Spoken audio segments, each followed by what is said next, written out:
Ya, Assalamualaikum warahmatullahi wabarakatuh. Waalaikumsalam, Pak. Ya, selamat pagi teman-teman semua.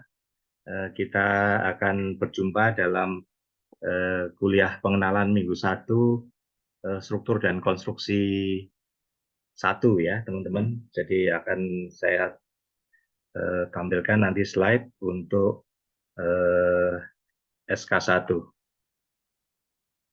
Ya, sudah terbaca teman-teman di slide di layar teman-teman? Sudah, Pak. Sudah, Pak. Ya. Nah, ini bentar. Ya. Untuk SK1 ya teman-teman, minggu 1 ini saya perkenalkan diri, saya Murwantoro Panghargyo, ya S1 dulu dari Prodi Arsitektur Gadjah Mada, S2 juga dari Gadjah Mada, dan ini kebetulan saya sedang mengambil tahun pertama di Gadjah Mada juga untuk S3. Mudah-mudahan bisa selesai tepat waktu, dan fokus keilmuan saya di Green Architecture, Sustainable Architecture, teknologi bangunan, building science, dan sekitar bangunan bentang lebar. Ya. Ini sekilas tentang saya.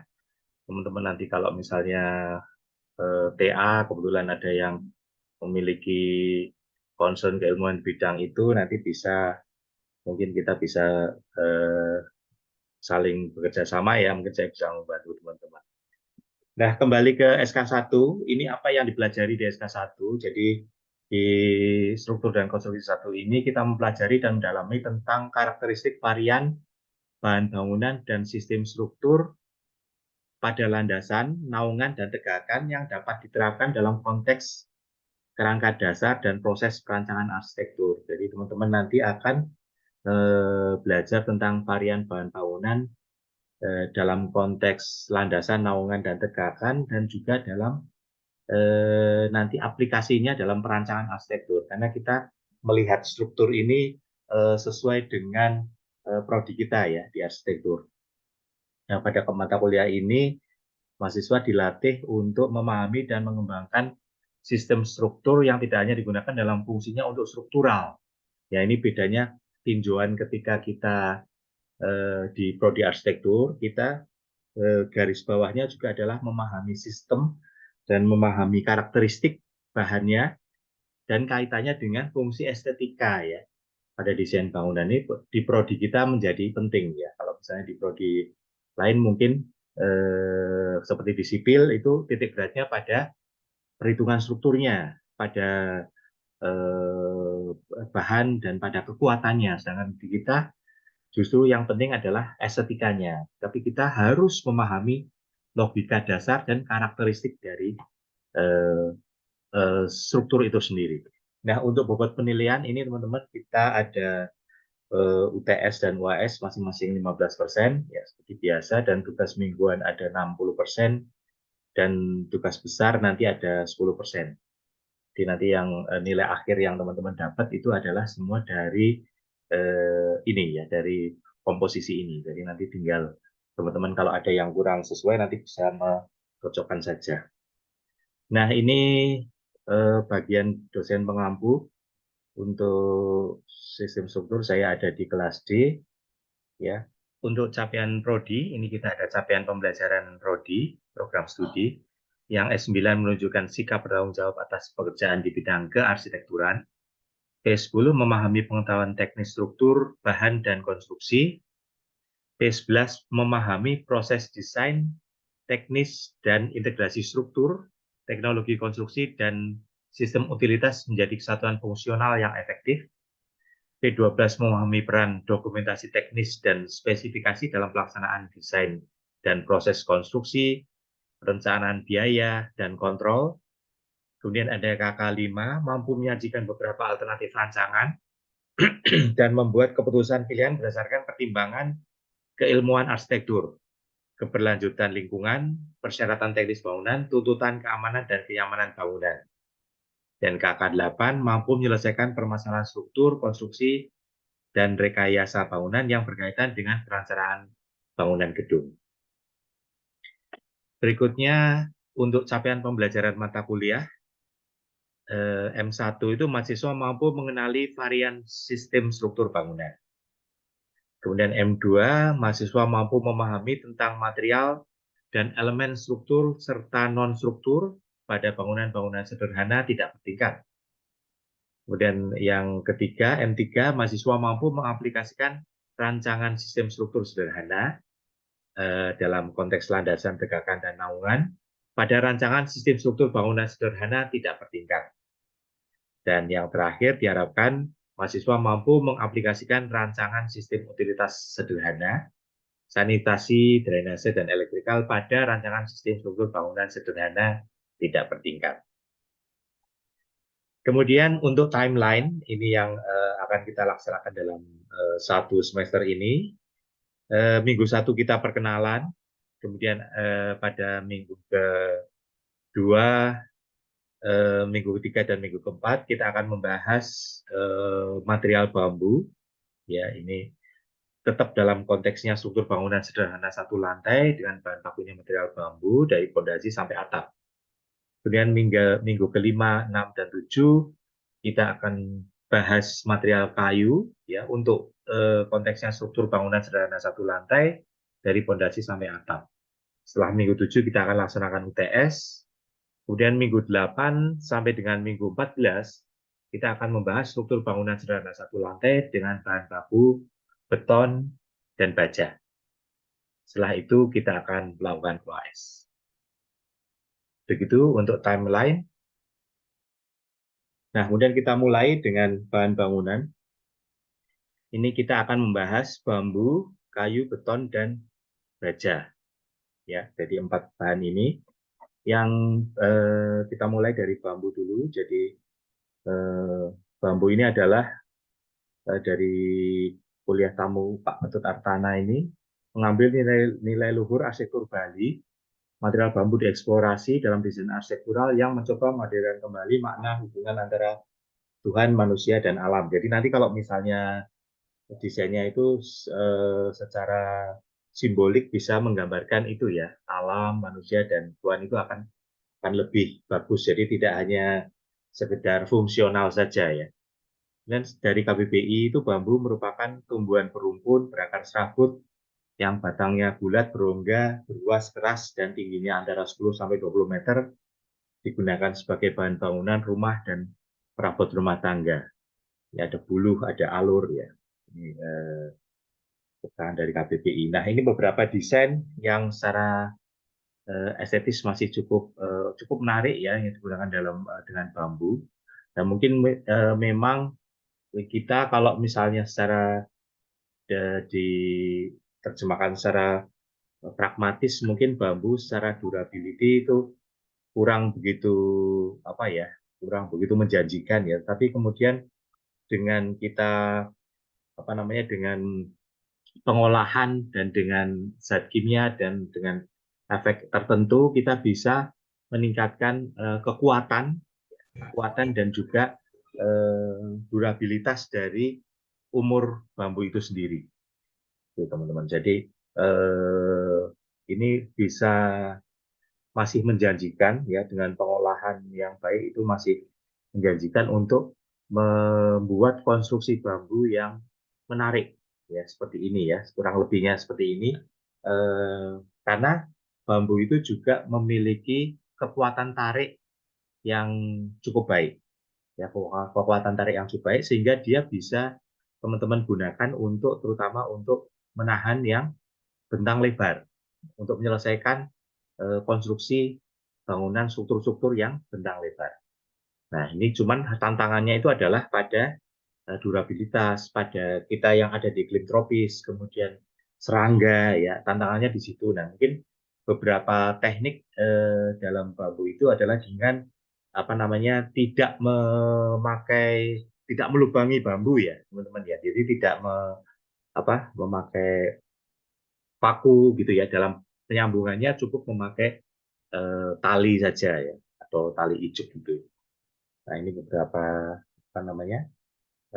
desain yang menggunakan bambu dan juga mungkin bisa untuk sekat ya, atau partisi pemisah ruang gitu ya, yang sering kita gunakan juga. Nah, ini beberapa contoh penggunanya. Ada bambu building ini by Andri Widyo Wijatnoko. Ada energy efficient bambu house di China, ini yang bagaimana dia mengefisiensi energi dengan menggunakan bambu sebagai konstruksi, sebagai struktur ini malah ya. Jadi bisa digunakan sebagai struktur asal dia diolah dengan baik ya. Kemudian bambu sport hall di Thailand ini. Jadi dia sebentar saya pindah. Ini jadi bambu sport hall ini dia bisa untuk lapangan basket di tengah. Berarti kan dia bentangnya itu masih mencukupi ya untuk dibuat lapangan basket di tengah. Berarti dia mampu untuk menahan tarik seluas itu. Nah, kemudian berikutnya adalah kayu. Nah, kayu itu pohon yang batangnya keras ya. Jadi apa namanya, berkambium ya, ini berkambium dan dia berakar tunggang. Kemudian bagian batang itu memiliki pokok yang keras. Nah, ini yang biasa dipakai untuk bahan bangunan. Yang lazim digunakan itu umum di Indonesia itu adalah kayu jati, Kalimantan ya, ulin mungkin di Kalimantan ada kayu ulin ya. Di Jawa kadang-kadang menggunakan kayu kalau bahasa Jawanya glugu ya. Kalau bahasa Indonesianya kayu pohon kelapa gitu ya. Cuman dia tidak recommended ya sebetulnya ya, karena dia terlalu seratnya terlalu kecil. Seratnya kecil-kecil. Jadi tidak direkomendasikan untuk struktur ya, untuk kayu glugu ini. Yang paling sering digunakan ya kayu jati dan Kalimantan. Kayu-kayu seperti pohon sawo, pohon mangga itu ada juga yang menggunakan, tapi kurang populer dibandingkan kayu-kayu yang jati dan Kalimantan. Nah, untuk lokal wisdom rumah tradisional di Indonesia itu pada umumnya menggunakan material kayu, teman-teman. Jadi mungkin ada rumah Minangkabau, rumah di Sumatera ya, rumah Tongkonan di Sulawesi ini pada umumnya menggunakan kayu. Nah, ini makanya ini menjadi apa namanya, suatu bahan yang paling mudah didapatkan untuk di Indonesia ya. Mungkin menjadi bahan yang menarik digunakan sebagai struktur. Dan kayu ini masih memiliki kuat tarik ya, masih memiliki kuat tarik sehingga dia bisa digunakan untuk balok, untuk komponen yang memerlukan kuat tarik, balok kolom ya pada bangunan. Nah, ini contoh beberapa rumah kayu, yaitu ada rumah Pak Eko Prawoto ya, dan ke Museum Research Center di Gesi Prosto, dan di Kokon Finlandia ini juga ada rumah kayu. Nah, berikutnya beton, teman-teman. Nah, dan ini bahan yang ketiga adalah beton. Ini merupakan campuran antara semen, kerikil, dan pasir yang diaduk dengan air untuk bisa untuk tiang, tiang rumah, pilar, dinding, dan sebagainya. Jadi ini dari agregat 3 bahan ya, semen, kerikil, atau split ya, istilahnya yang populer split ya, dengan biasa 1, 2 atau 2, 3 gitu, dan pasir yang diaduk. Nah, beton ini dia hanya memiliki, sebenarnya aslinya hanya memiliki kuat tekan saja. Jadi tidak memiliki kuat tarik, sehingga penggunaannya biasanya hanya untuk yang perlu, tidak bisa untuk yang gaya tarik. Kalau misalnya mau dipakai untuk balok yang kolom yang memiliki kuat membutuhkan gaya tarik, harus menggunakan tulangan. Nah, ini beberapa contohnya ya seperti ini ya, harus dipakai sebagai balok harus ada tulangan. Untuk plat lantai juga harus ada tulangan. Jadi kalau untuk struktur, untuk pilar, ini juga kalau yang terkait dengan kolom, kena gaya tarik harus pakai tulangan. Jadi untuk beton, kalau misalnya harus digunakan sebagai yang memikul gaya tarik, harus menggunakan tulangan. Nah, ini beberapa beton yang digunakan untuk rumah-rumah yang terkenal, ada Trim Reform House di Tangerang, ada Church of the Light, ya Tado Ando, dan ada Tama Art University. Nah ini mungkin yang menarik, mungkin teman-teman kalau nanti praktek di lapangan, kalau menggunakan semen yang ada di lapangan, semen yang ada di pasaran, itu kita tidak akan menghasilkan warna beton yang natural seperti ini, teman-teman ya. Jadi kita nanti akan gelap hasilnya. Nah ini mungkin teman-teman harus melakukan sedikit riset supaya menghasilkan beton yang ini kan warnanya bisa menarik ya, cerah gitu ya. Nah ini mungkin teman-teman bisa melakukan riset, mungkin dicampur dengan apa ya, kapur atau apa sehingga bisa kelihatan lebih mudah warnanya. Terakhir ada baja untuk bahan bangunan. Baja adalah logam yang keras, atau ini dari KBBI itu bisa diartikan sesuatu yang keras dan kuat ya. Misalnya ini semangat, kemauan gitu ya, itu bisa dianalogikan seperti baja. Nah, yang perlu dicatat di sini adalah baja ini adalah yang memiliki kuat tarik paling baik di antara bahan-bahan yang telah saya kemukakan tadi ya, sehingga biasanya baja digunakan untuk menyelesaikan bangunan yang memiliki bentang-bentang yang lebar, seperti hanggar pesawat gitu ya, parkir gitu ya, itu juga biasanya banyak menggunakan baja. Nah, ini beberapa contohnya. Gedung parkir kampus 2 ya di UTY, gedung parkir kampus 2 ini menggunakan baja. Menara Eiffel di awal-awal apa namanya revolusi industri itu juga menggunakan baja. Kemudian ada Bird Nest di Beijing Stadium. Nah,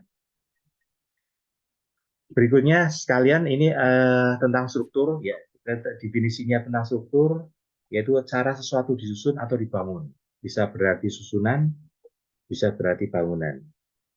Nah, ini fungsi struktur, teman-teman. Saya mengingatkan bahwa fungsi struktur adalah untuk menahan beban, yang pertama. Yang kedua, untuk kekuatan dan kekakuan, untuk mencegah keruntuhan, ya, dan menyalurkan beban ke tanah. Ini fungsi struktur. Nah, ini mungkin kita pernah mendengar rumah itu kokoh karena menggunakan beton bertulang. Ya, kita pernah mendengar istilah seperti itu ya, beton bertulang. Nah, soalnya tulang itu diambil dari istilah tulang rangka manusia. Dianalogikan bahwa kita manusia kalau tidak ada tulang, kita tidak bisa kokoh, tidak bisa berdiri, tidak bisa tegak ya. Ataupun hewan, hewan juga dibutuhkan bisa pembentuknya itu aja karena ada tulang. Makanya bisa dianalogikan seperti itu ya, beton bertulang, dan tulang yang dimaksud adalah pembentuk, pemberi bentuk ya daripada struktur manusia maupun hewan. Nah ini juga misalnya kita melihat pada sebuah bangunan itu juga ada frame-nya, ada building frame, ada tulangnya, ada konsep diagram tulangnya. Nah ini yang misalnya contoh ini pada mode gabungan spiral towers. Ini tulangnya seperti itu sehingga bisa membentuk bangunan seperti yang di kiri ini. Ini yang di kanan itu eksplodiometri strukturnya ya. Lisa Soho ini Zaha Hadid, ini juga bentukan envelope-nya seperti ini kalau kita buka ya.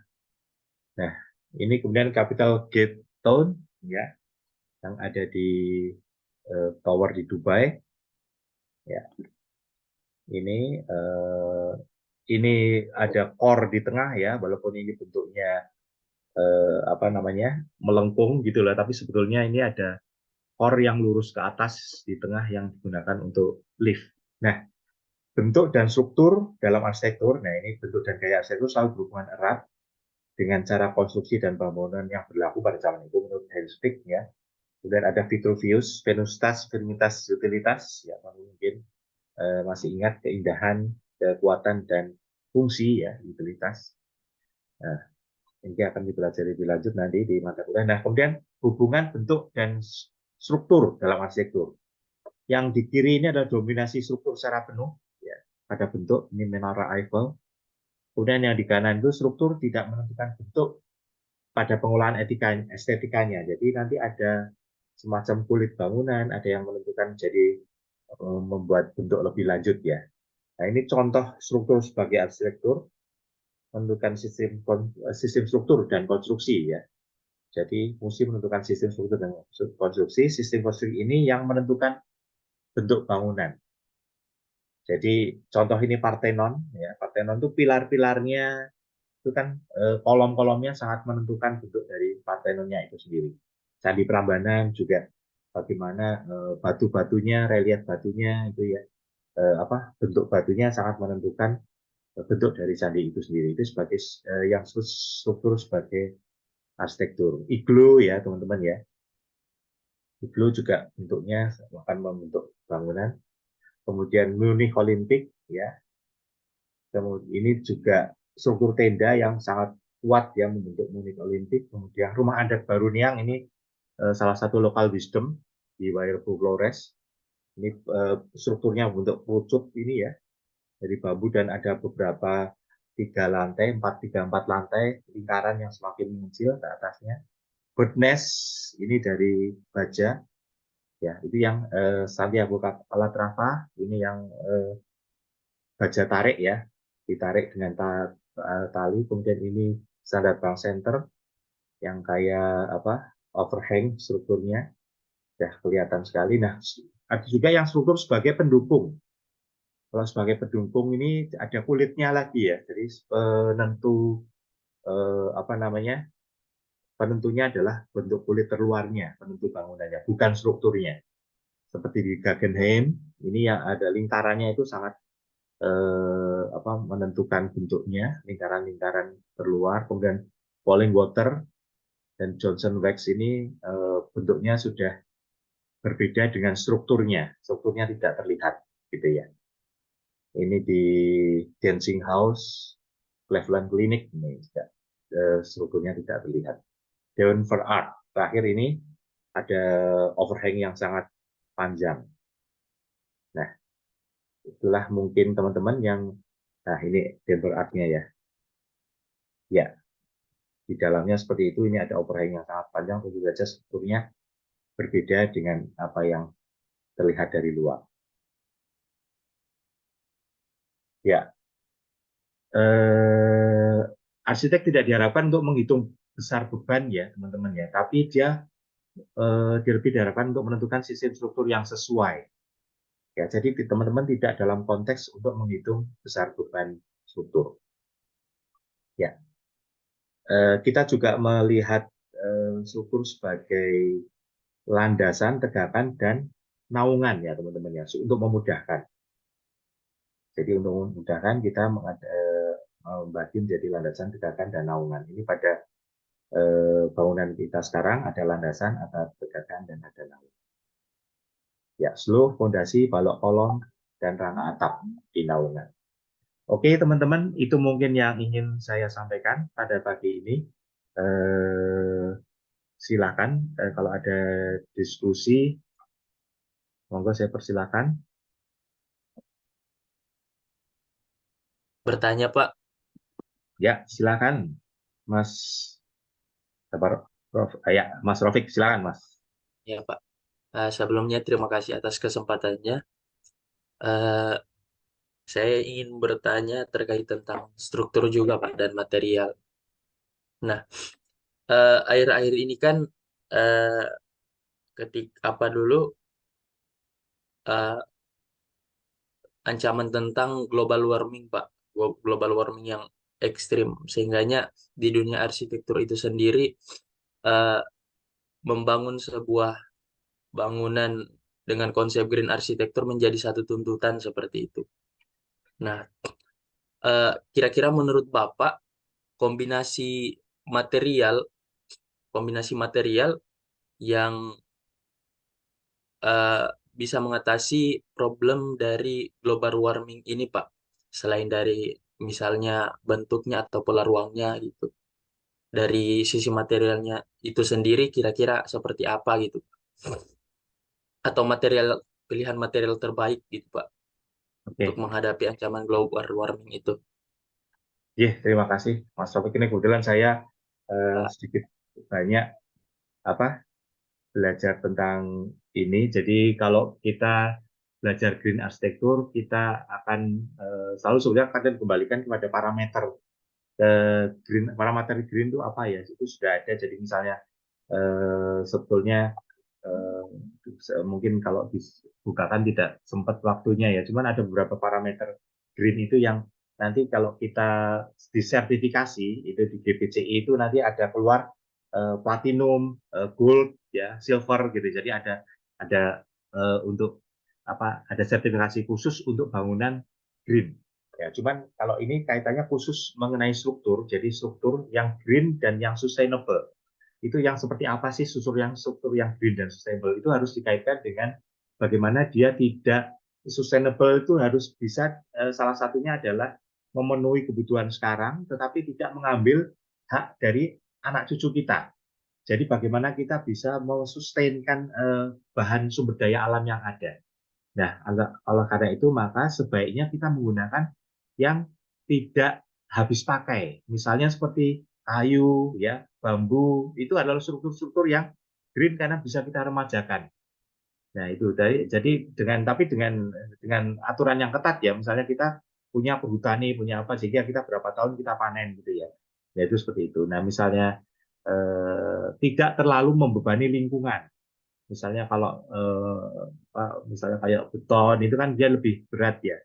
Tapi itu memang ada juga. Tapi mungkin lebih lebih sustain kalau kita memakai yang kayu, yang bambu gitu-gitu. Jadi dari sisi strukturnya itu ya lebih memilih yang apa namanya terbarukan, bukan yang tidak terbarukan. Itu jadi salah satu prinsipnya itu. Mungkin itu penjelasan singkat ya, Mas Rofik. Terima kasih. Mungkin bisa disambung lain waktu. Monggo, yang lain ada lagi? Saya, Pak, suara Ya, saya terdengar. ya silakan, Mas Alan. Kaitan struktur dan estetika dalam arsitektur itu apa aja, Pak? Oh ya, gini.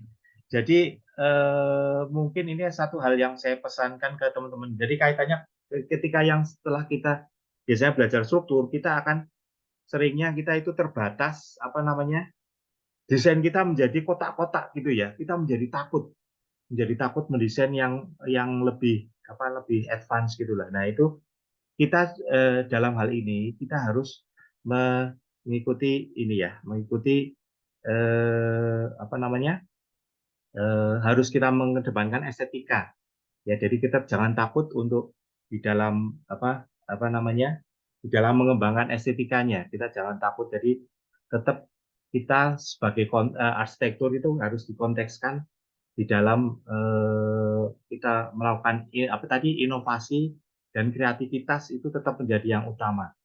Jadi misalnya walaupun kita tadi sudah ditampilkan ya struktur sebagai arsitektur itu kan tetap menarik juga.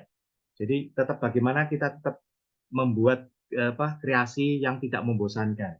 Itu yang saya harapkan misalnya walaupun kotak tetapi kotaknya yang ditata sedemikian rupa yang bisa menjadi menarik. Gitu ya. Itu sudut pandang kita sebagai arsitektur. Itu saja mungkin yang ingin saya pesankan ya, teman-teman. Oke. Teman-teman, terima kasih untuk joinnya ya.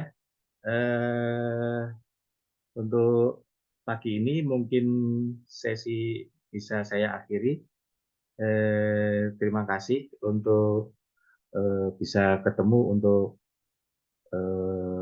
melanjutkan apa kuliah di minggu depan. Saya keluar dulu. Ya,